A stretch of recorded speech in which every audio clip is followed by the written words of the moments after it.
لا حول ولا قوة إلا بالله العلي العظيم.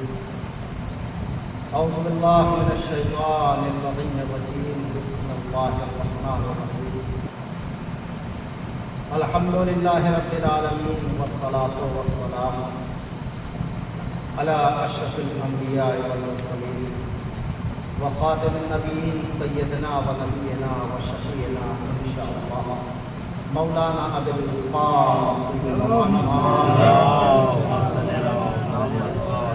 وعلى أهل بيته الطيبين الطاهرين المعصومين المظلومين ولعنة الله على آبائهم أجمعين الليلنا هذا. أما بعد فقد قال الله تبارك وتعالى في محكم الكتاب وقوله الحق. بسم الله الرحمن الرحيم. يا أيها الذين آمنوا أطيعوا الله وأطيعوا الرسول وأولي الأمر منكم. صلوات محمد